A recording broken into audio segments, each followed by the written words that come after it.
चाहिँ दिनेश कुमार सिंह हो र म अहिले आइडब्ल्युएस मा एडजंक्ट प्रोफेसरको रूपमा चाहिँ भेटनरी पैथोलोजीमा कार्यरत छु र मेरो पहिलाको पनि भिडियोहरू चाहिँ हेर्नुभयो होला, मैले फेसबुकमा राखेको थिएँ र म आज चाहिँ मेरो अलिकति छुट्टै किसिमको चाहिँ यो भिडियो चाहिँ मैले ल्याएको छु र यो खास गरेर भेटनरी प्रोफेसनसँग आबद्ध भएका हाम्रो एनिमल हेल्थ प्रोफेसनललाई खास गरेर जो चाहिँ विभिन्न किसिमका डिपार्टमेन्ट अर्गनाइजेसनहरूमा काम गर्नुहुन्छ उहाँहरूको लागि एउटा एक किसिमको मैले इस्यु रेज गरेछु र यो एजुकेसनल इस्युहरू हो र त्यसले गर्दाखेरि मैले यो चाहिँ तपाईहरुसँग चाहिँ शेयर गर्न चाहन्छु र यो पावर पोइन्ट प्रेजेन्टेसनको माध्यमले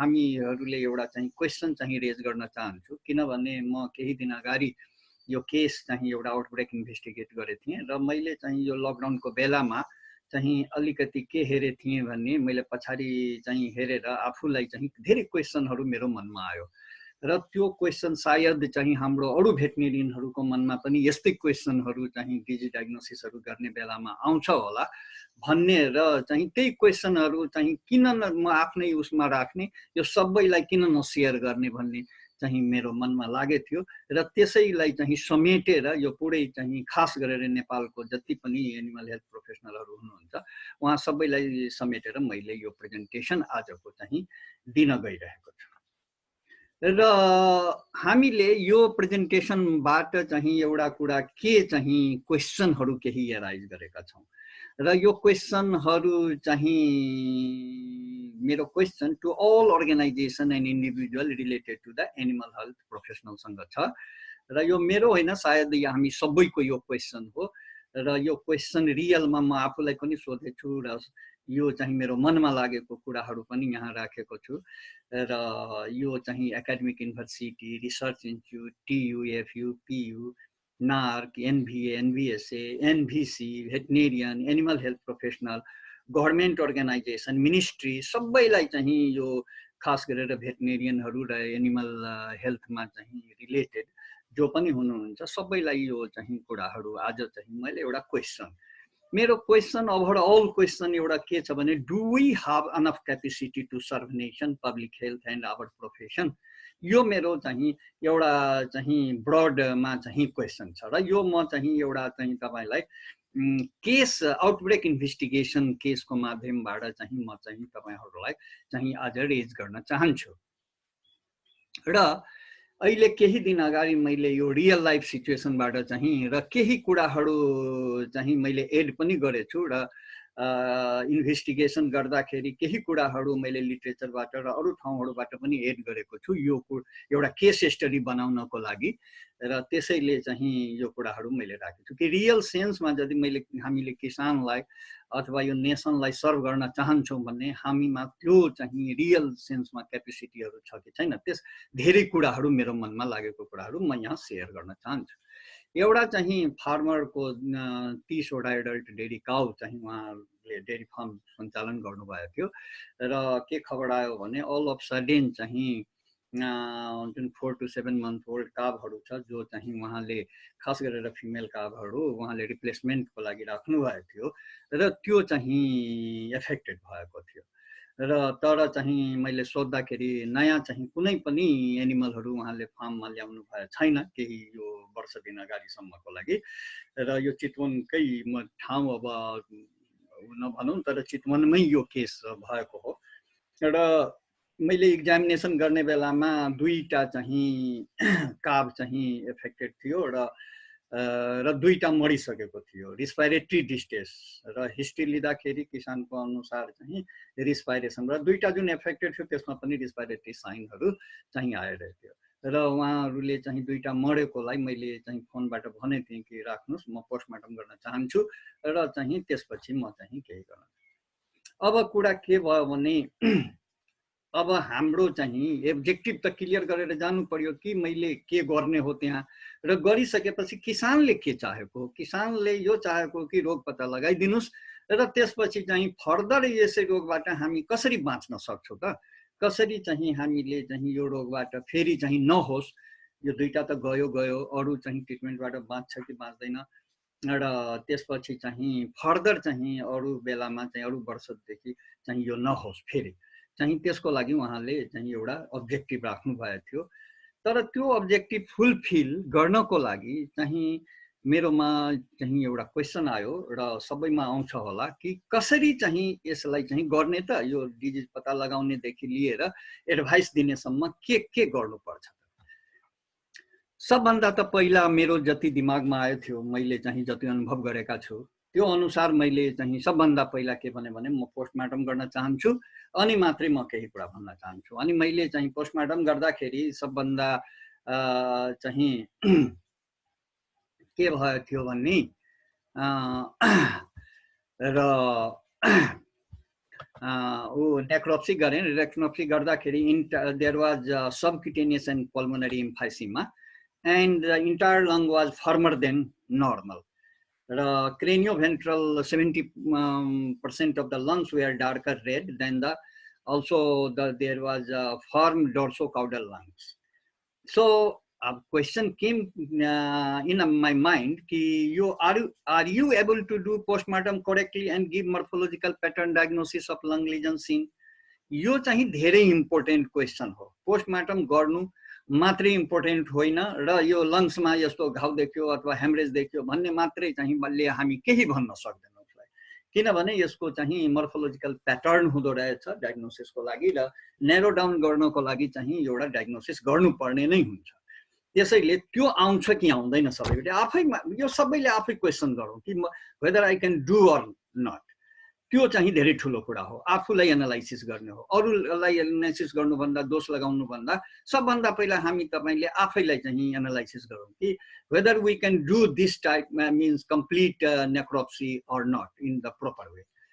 सो अब क्वेसन आयो कि do you know the major cause of respiratory. अब त्यसको लागि खास गरेर रिस्पाइरेटरी डिजिज के छ, कस्तो छ, के चाहिँ प्रिभिलेन्स छ यो चितवन एरियामा जुन ठाउँमा यो चाहिँ केसहरू अकर भइरहेछ र नेपाल अथवा नेपालमा कुन कुन यो रेस्पिरेटरी डिजिजहरू यो डेरीमा छ, त्यसको चाहिँ के पोस्टमार्टम लिजन छ, त्यो कुन डिजिजहरूसँग कम्बाइन भएर आउँछ कि यसको मेथड अफ डायग्नोसिसहरू चाहिँ के हुन सक्छ। यो वास्तवमा सबै भेटनेरियनहरूले चाहिँ यो विषयगत चाहिँ अन्डर ग्रेजुएट कोर्समा पढ्नुभयो होला, कति नपढेको पनि हुन सक्छ, कति रिसेन्ट कुराहरू आइरहेको हुन्छ। सो आफैले एनालाइसिस गर्नुस् कि वास्तवमा यो कुराहरू हामीलाई आउँछ कि आउँदैन। सपोज हामीले यो ठान्छौँ कि होइन हामीलाई त यो नेक्रोप्सी र यस्तो कुराहरू थाहा छैन भन्ने पनि केही छैन। So do you think that we have to do research on this aspect? त हामी तपाईले जो चाहिँ रिसर्चमा हुनुहुन्छ अथवा कुनै उसमा हुनुहुन्छ, तपाईँ सबैले चाहिँ यो विचार गर्नुहोस् कि त हामीले यस्तो किसिमको रिसर्चहरू र त्यो डाटाहरू चाहिँ कलेक्ट गर्ने हो कि होइन। त्यो डाटा चाहिँ इनिसियल डाटाहरू भएन भने फर्दर चाहिँ न भेटनेरियनलाई काम गर्छ न गभर्मेन्टले त्यसको कुनै पोलिसीहरू बनाउन सक्छ र त्यसरी भएन भने हामीले चाहिँ फार्मरलाई केही चाहिँ हेल्प गर्न सक्दैनौँ सिवाय केही चाहिँ एन्टिबायोटिक र ट्रिटमेन्टहरू दिएर र त्यो पनि इफेक्टिभ चाहिँ 100% हुन्छ भन्ने केही कुरा चाहिँ छैन र हामीले एडभाइस पनि दिन सक्दैनौँ जुन चाहिँ किसानले चाहेको हुन्छ। सो यो केस स्टडीबाट हामीले केही लर्निङ अब्जेक्टिभहरू चाहिँ क्रिएट गरेका छौँ र त्यो सबै चाहिँ तपाईहरूले आफ्नैमा हेर्नुहोस् कि यो वास्तवमा हामीहरूलाई थाहा हुनुपर्छ कि पर्दैन। जस्तो description of specific respiratory disease हामीले गर्न सक्छौँ कि सक्दैनौँ। नेक्रोप्सी टेक्निक्स प्रोपर खाली काटेर चाहिँ त्यो हामीलाई थाहा छ कि छैन। इन्टरप्रिटेसन अफ नेक्रोप्सी फाइन्डिङ छ कि छैन, त्यो कुरा चाहिँ हामी हेर्न सक्छौँ। त्यसपछि चाहिँ sample submission to the laboratory चाहिँ हामीले चाहिँ पठाउन सक्छौँ प्रोपर वेमा, कुन पठाउने हो, कहाँ पठाउने हो, कसरी पठाउने हो, यो सबैको कुराहरू। त्यसपछि चाहिँ डायग्नोसिसको मेथडहरू प्रत्येकको के हुन सक्छ त्यो थाहा हुनु पर्यो कि परेन। त्यस्तै चाहिँ मेरिट अफ डिफ्रेन्ट डायग्नोस्टिक टेस्टहरू हामीले चाहिँ त्यो चाहिँ थाहा हुनु पर्यो। त्यस्तै चाहिँ इन्टरप्रिटेसन अफ एन्टिमाइक्रोबियल ससेप्टिबिलिटी चाहिँ टेस्टिङ चाहिँ छ कि छैन, हामीलाई थाहा छ कि छैन, हामी इन्टरप्रिटेट गर्न सक्छौँ कि सक्दैनौँ। अब कुरा के आयो भन्ने एउटा कुरा चाहिँ जस्तो यो केसको लागि मैले चाहिँ यो केसको लागि लिइरहेको छु। मैले भने कि क्रेनियोभेन्ट्रल मैले चाहिँ जुन गरेँ, सो क्रेनियोभेन्ट्रल पोजिसनमा चाहिँ तपाईहरुले हेर्यो भने ब्रोन्को इन्टरस्टिशियल न्युमोनिया चाहिँ राइट लङमा चाहिँ देखिरहेछ। So 25% cranioventral, almost 25% of the lungs is collapsed, and that's a plum red color. You can see here, plum red. And this is the rubbery texture. Just rubber ko huncha, testo texture chahicha, but lack the more obvious liver-like consistency chahi testo hard kisimko chahi chaina. And it is a very typical of the bronchopneumonia. Very typical, yes, like very typical of bronchopneumonia. The caudodorsal lungs have a similar texture, chudakeri, chamdakeri, similar texture. तर यहाँ चाहिँ interlobular इम्फाइसीमाहरु बढी चाहिँ देखिरहेको छ काउडोडोर्सल लंग्समा। र यसको मतलब के भयो? अब यसको बेसमा जुन मैले यो भने यसको बेसमा यो जुन लिजन डिस्क्रिप्सन भयो त्यसको बेसमा चाहिँ हामीले चाहिँ यो के इन्डिकेसन गरिरहेको छ भने मर्फोलोजिकल डायग्नोस्टिक प्याटर्नले के गरिरहेको छ कि भाइरल रेस्पिरेटरी डिजिज चाहिँ हुन सक्छ। यो सबै लक्षणहरु यो भाइरस रेस्पिरेटरी डिजिजको दिइरहेछ। तर चाहिँ हामीले ब्याक्टेरियल न्युमोनिया अथवा लङ वर्म पनि यो डिफरेन्शियल डायग्नोसिस लिस्टमा राख्नुपर्छ, किनभने त्यो पनि हुन सक्ने थोरै मात्रामा त्यो पनि सम्भावना छ। त यो कम्तीमा हामीले के गर्यौं कि मर्फोलोजिकल डायग्नोसिसबाट हामीले चाहिँ एउटा नैरो डाउन गरेर अब चाहिँ 3 वटा चाहिँ उसमा चाहिँ ल्याइहाल्यो। अब चाहिँ अब के छ भने another point is differentiating clinical and epidemiological feature of the bovine respiratory disease that are most important to the laboratory diagnosis. भनेको यहाँ चाहिँ क्लिनिकल र एपिडेमियोलोजिकल डाटा चाहिँ जुन तपाईले कलेक्ट गर्नुभयो त्यो चाहिँ धेरै इम्पोर्टेन्ट छ। हामीले के गर्छौं भन्ने त्यसलाई छोड्दिन्छौं, त्यो वास्तवमा होइन। यहाँ चाहिँ एपिडेमियोलोजी पनि त्यतिकै इम्पोर्टेन्ट छ, क्लिनिकल पनि त्यतिकै इम्पोर्टेन्ट। तर a concise but helpful clinical history is the foundation of the laboratory investigation. So you can see यो चाहिँ धेरै इम्पोर्टेन्ट कुरा हो। क्लिनिकल हिस्ट्री थाहा भएन भने तपाईले चाहिँ ल्याबोरेटरी टेस्ट के गर्ने हो, कसरी गर्ने हो, यो सबै कुरा हजारवटा अब रेस्पिरेटरी हजारको चाहिँ तपाई गर्न सक्नुहुन्न र हाम्रो किसानले त्यस्तो चाहिँ गर्न सकिदैन, हामी कस्ट बियर गर्न सक्दैन र ल्याबोरेटरीमा पनि त्यो फ्यासिलिटीहरु नभएको हुन सक्छ। सो clinical history र epidemiological data is very important for that.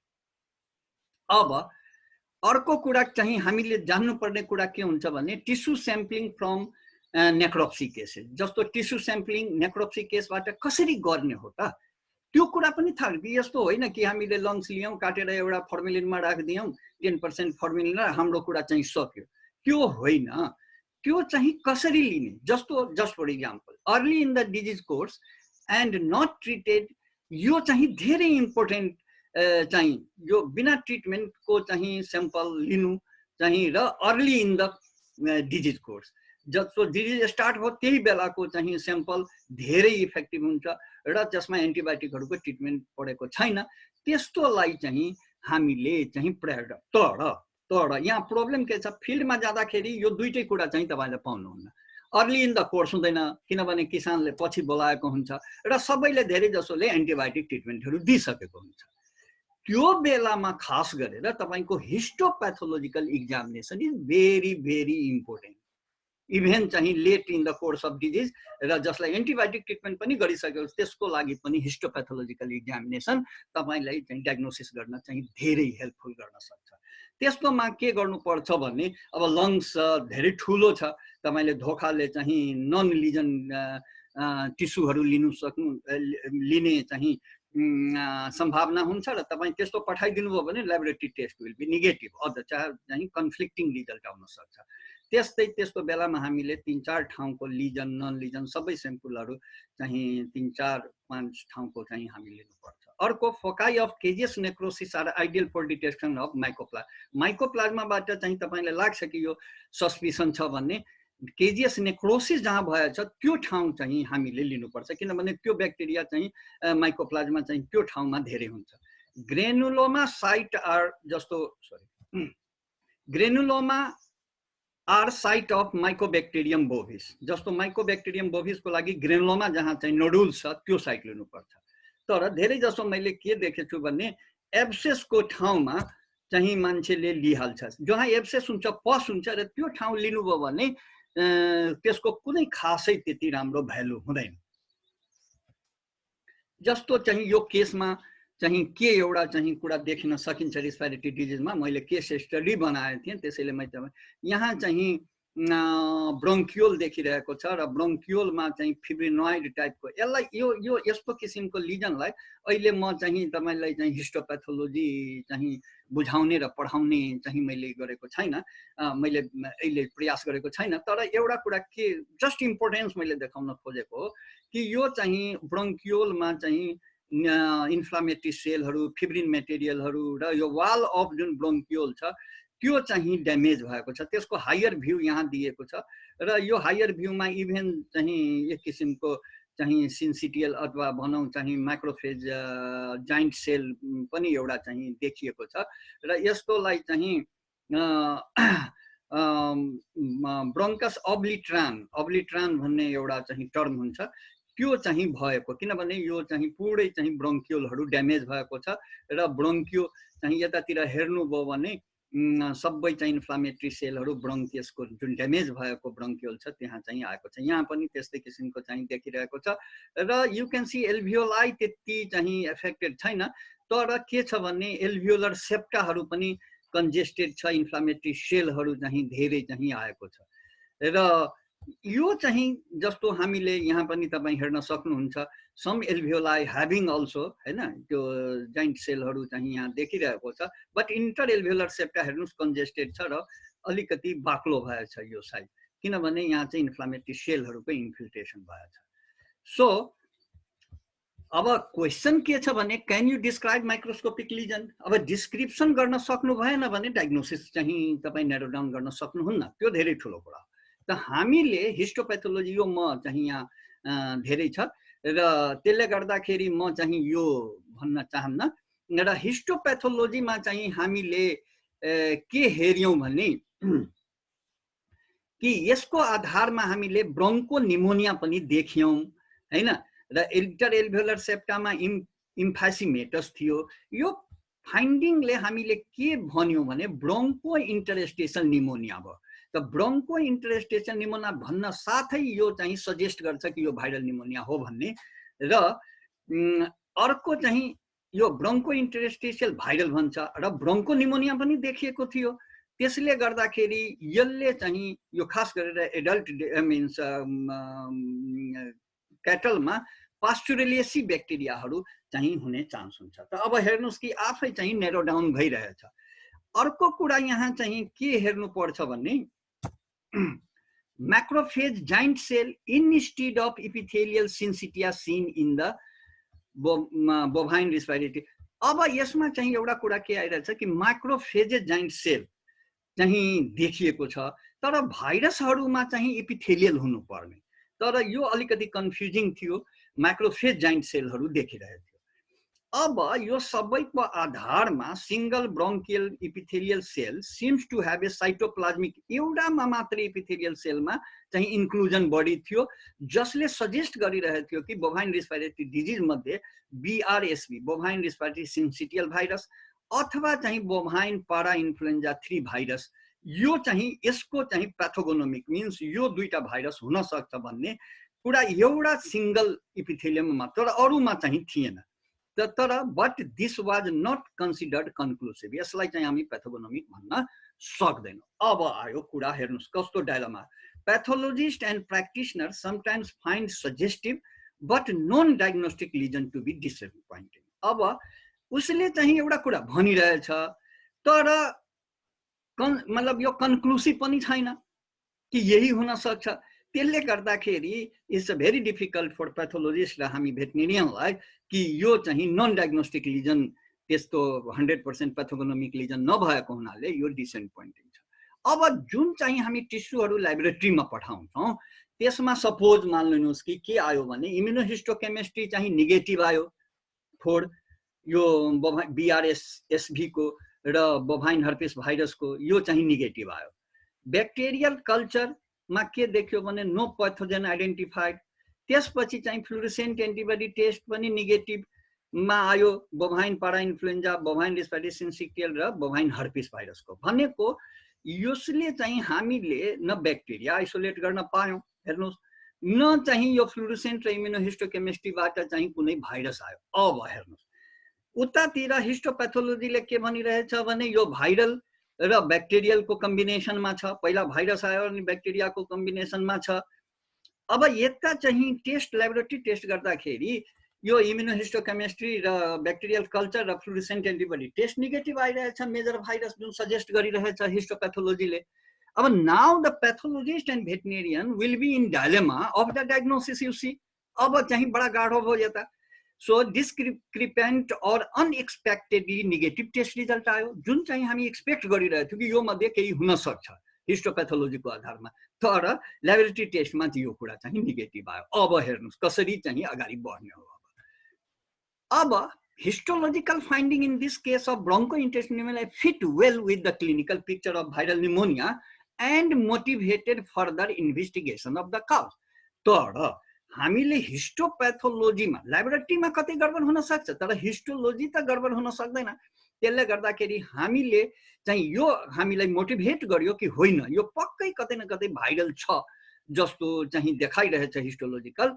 So त्यसपछि चाहिँ हामी अरू भाइरसको लागि इन्भेस्टिगेसन चाहिँ गर्ने प्रयास मान्नुस् गर्यौँ। यो केस स्टडी छ र योले चाहिँ हामीले इम्युनोहिस्टोकेमिकल टेस्टिङ चाहिँ अदर भाइरसको लागि जस्तो bovine viral diarrhoea virus, bovine सिकोर्ना virus बीसीभी र बोभाइन पारा इन्फ्लुएन्जा 3 भाइरसको चाहिँ फेरि चाहिँ हामीले यो अर्को भाइरस हो, यो दुईटा चाहिँ हामी नयाँ भाइरस लिएर चाहिँ फेरि चाहिँ हामीले गर्यौँ। तर रिजल्ट के आयो त नेगेटिभ, यसमा पनि रिजल्ट नेगेटिभ। तर साइड बाई साइड हामीलाई कतै चाहिँ यो मोटिभेट गरिसकेको थियो कि होइन यो भाइरस डिजिज हो।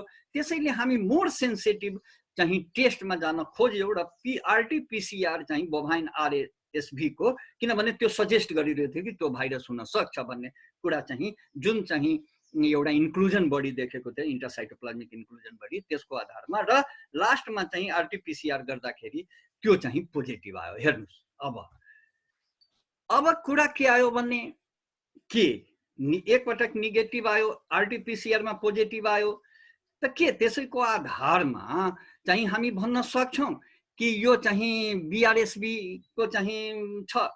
अब कुरा के छ इन्टरप्रिटेसनको कुरा आयो, ल्याबोरेटरी टेस्टको चाहिँ इन्टरप्रिटेसनको कुरा आयो। सपोर्टिङ एन्ड कन्ट्रास्टेड फाइन्डिङ, सपोर्ट पनि गरिरहेछ कन्ट्रास्ट पनि गरिरहेछ। त सपोर्टिङमा के आयो, सपोर्टिङले के देखाइरहेछ clinical picture, histological diagnosis of broncho interstitial pneumonia, single equivocal inclusion body र क्वान्टिटेटिभ आरटीपीसीआर, यो सबै गर्दाखेरि यो सपोर्टमा छ बीआरएसभी को।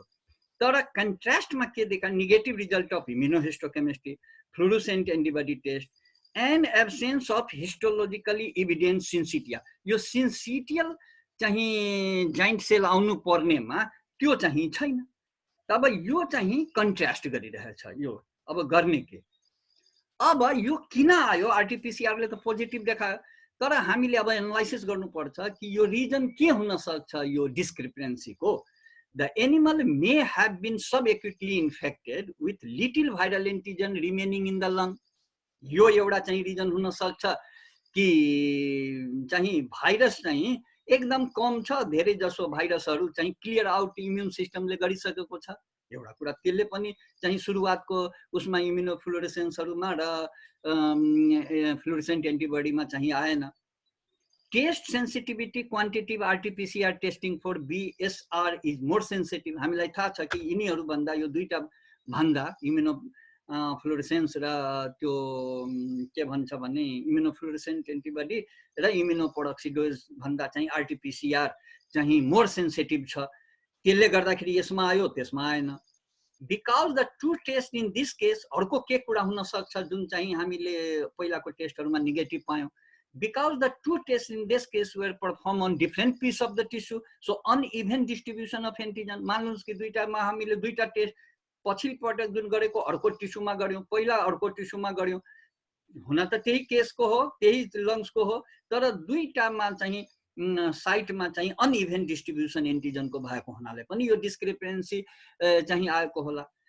अर्को चाहिँ रिजन हुन सक्छ the failure to detect bacterial pathogen despite histological evidence of bronchopneumonia was presumed to have resulted from antibiotic treatment before death or perhaps from incorrect sample collection। यो दुईटै हुन सक्छ किनभने हामी अलरेडी एन्टिबायोटिक चलाइसकेका थियौं र त्यसले गर्दाखेरि हामीले के देख्यौं भन्ने एन्टिबायोटिकले हुन सक्छ जुन चाहिँ कल्चर सेन्सिटिभिटी टेस्ट गरेका थियौं त्यो चाहिँ नेगेटिभ आएको हो जुन कल्चर गर्यौं हामीले किनभने एन्टिबायोटिक चलाइसकेको हुनाले।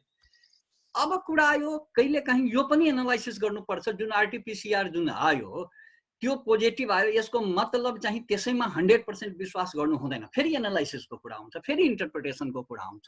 सो फल्स पोजिटिभ टेस्ट पनि हुन सक्छ, तपाईहरुले यो पनि ध्यान दिनुपर्ने। फल्स पोजिटिभ कसरी हुन सक्छ त्यो चाहिँ भएको छ कि छैन हाम्रो केसमा त्यो पनि हेर्नु पर्यो। सो ल्याबोरेटरी एरर हुन सक्छ। यो केसमा चाहिँ ल्याबोरेटरी हुन किनभने मैले केस स्टडी बनाएको हुनाले ल्याबोरेटरी एरर छ कि छैन त्यो पत्ता लगाउनु पर्यो। contamination between a specimen from different cases को contamination पनि हुन सक्छ। and vaccination in the past 20 days vaccination दिएको छ भने त्यो भ्याक्सिन भाइरसको पनि फल्स पोजिटिभ टेस्ट आउन सक्छ। हर्पिस कहिले काहीँ के हुन्छ भने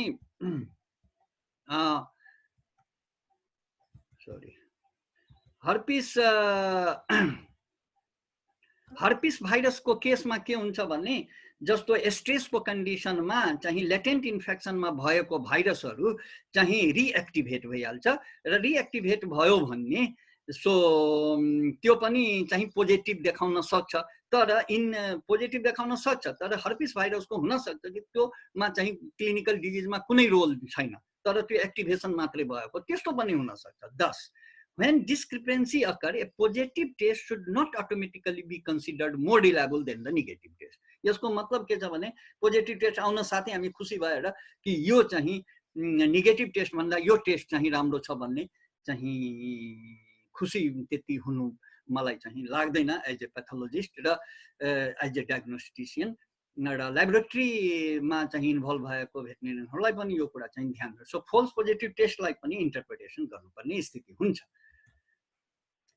अब यो चाहिँ हामीले केस चाहिँ जुन हामी तपाईलाई दियौं यसबाट के लेसन चाहिँ सिक्यौं त त्यो धेरै इम्पोर्टेन्ट कुरा हो। So this case illustrate the laboratory investigation of bovine respiratory using sample obtained at necropsy and followed a somewhat standardized protocol। त्यो चाहिँ केस हामीले एउटा गरौँ। Initial testing provided clue but was non-diagnostic and somewhat conflicting, and an inadequate laboratory submission may have ended with this unsatisfactory outcome। However, the accurate clinical history and the availability of lung sample permitted and indeed motivated the subsequent testing that led to the diagnosis। जुन चाहिँ मैले सबै कुरा यो कुरा चाहिँ भनिसके। अब कुरा लास्टमा म के भन्न चाहन्छु भने यो जुन मैले तपाईहरुलाई केस देखाएँ अब तपाईहरु आफैलाई जस्तो मैले आफैलाई चाहिँ पहिला क्वेशन यो सबै गरेको थिएँ। यो क्वेशनहरु जति म यो दिइरहेको छु म आफैलाई गरे र आफूलाई मैले तौले कि के म चाहिँ यो सबै गर्न सक्ने स्थितिमा छु। हामीसँग यस्तो फ्यासिलिटीहरु छ, हाम्रो कन्ट्रीमा यस्तो ल्याबोरेटरी टेस्ट छ अथवा हाम्रो यस्तो भेटनेरियन छ जो चाहिँ क्यापेबिलिटी हामीसँग छ चाहे मसँग छ कि छैन जुन चाहिँ यो कुराहरु गर्न सक्छौं। जस्तो 1 by 1 Are you able to take proper clinical epidemiological data from outbreak? यो छ कि छैन हेरौं आफै गरौँ। म चाहिँ के भन्न चाहन्छु Are you able to do systematic necropsy? छ भने इट्स ओके इट्स फाइन मलाई खुसी नै लाग्छ यो कुरा। Are you able to describe gross and macroscopic lesion morphological diagnosis गर्न सक्नुहुन्छ? Well and good. Are you able to collect, preserve and submit sample correctly to the lab? पठाउन सक्नुहुन्छ? आफै सोध्नुस् आफैलाई। Are you able to make differential diagnostic list based on the above initial data? Are you able to interpret the laboratory test? Are our laboratory system, government, NARC, university have capacity to do this test? Suppose यो क्वेशनहरु तपाईले चाहिँ आफैसँग सोध्नुस् र भन्नुस् कि यो वास्तवमा यो क्वेसनहरूको मेरोमा capability अथवा हाम्रो सिस्टममा, हाम्रो गभर्नमेन्टमा, हाम्रो मिनिस्ट्रीमा यो सबै चाहिँ जो इन्भल्भ छ, यो सबै एनिमल हेल्थ प्रोफेसनहरू जुन लागिरहेको छ, यो एनिमलको माध्यमबाट हाम्रो देशलाई चाहिँ अलि चाहिँ इकोनोमिकली स्ट्रङ बनाउने, त्यो चाहिँ रियलमा हामीहरू चाहिँ गरिरहेका छौँ कि छैनौँ भन्ने कुरा चाहिँ यो चाहिँ आफूलाई सोध्नुपर्ने स्थिति छ। सपोज चाहिँ हामीमा आयो कि yes I can not do हैन, if not then how we as a veterinary profession claim ourselves that we can help our nation and society effective in animal and public health sector. कसरी चाहिँ हामी गर्न सक्छौँ जब यसको जवाब हामीसँग चाहिँ रियलमा हामीहरूले गर्न सकेनौँ भने, in case if you think yes I can do everything, then excellent, I and also we don't have to justify anything. त्यसपछि त यो क्वेसनको कुनै मतलब हुँदैन, हामी सबै छौँ, राम्रो छौँ र यो सबै आत्मसात गर्नु केही गर्नु पर्दैन। त्यसपछि हामीलाई लाग्छ कि यो चाहिँ हामीहरू चाहिँ एकदम एक्सलेन्ट कन्डिसनमा छौँ। सो लास्टली अब चाहिँ हामीले के भन्न चाहन्छौँ, do you not think that we have to improve our knowledge? तपाईहरूलाई लाग्दैन कि हामीले चाहिँ नलेज चाहिँ बढाउनु पर्यो, स्किल चाहिँ जुन छ प्र्याक्टिकल स्किल बढाउनु पर्यो, ल्याबोरेटरी फेसिलिटिजहरू युनिभर्सिटी गभर्नमेन्ट अर्गनाइजेसन नार्कहरूमा हुनु पर्यो, र एकदम इम्पोर्टेन्ट कुरा के हो भने माइन्ड सेट हाम्रो चाहिँ चेन्ज हुनुपर्ने मैले देखिरहेको छु। र यो चाहिँ म आजकल के देखिरहेको छु भने डिफ्रेन्ट चाहिँ सोसल मिडियाहरूमा विभिन्न किसिमको चाहिँ, तर यो मैले यो दिएर यो के म भन्न चाहन्छु कि ठिक छ, सोसल मिडियामा हामीहरू धेरै कुराहरू गरिरहेका छौँ, द्याट्स वेल एन्ड गुड, यो पनि गर्नुपर्छ, तर पहिला चाहिँ सबभन्दा हामीले चाहिँ आफैलाई यो कुराहरू सोधौँ। र it is a open question, so मैले ओपन गरिदिएछु, मलाई जवाब दिनु पनि पर्दैन, र यो आफैलाई जवाब दिनुहोस्, आफै सेटिस्फाइड हुनुहोस्, and do the brain storming session. Lockdown छ, तपाईँ शान्त भएर बस्नुहोस्, यसलाई मनन गर्नुहोस् र हेर्नुहोस्, and look how we can achieve together. र यो गर्नुहोस् कि यदि हामीले यो सबै चाहिँ गरिरहेका छैनौँ भने कसरी चाहिँ हामी सबै मिलेर यसलाई चाहिँ यो सबैलाई चाहिँ यो एचिभ गर्न सक्छौँ भन्ने चाहिँ लाग्छ। र लास्टमा चाहिँ मैले जग्गी वासुदेवको एउटा चाहिँ कोट चाहिँ मलाई धेरै मन पर्यो, र यस केस स्टडीको सान्दर्भिक भएको हुनाले म चाहिँ के भन्न चाहन्छु भने उहाँको कोट यहाँ चाहिँ मैले लेखेको छु, sunlight comes into your house not because you want it, it happens because you open the windows. उहाँले भन्नुभएको कोटमा चाहिँ भन्दै र सबैलाई चाहिँ म चाहिँ नमस्कार गर्न चाहन्छु।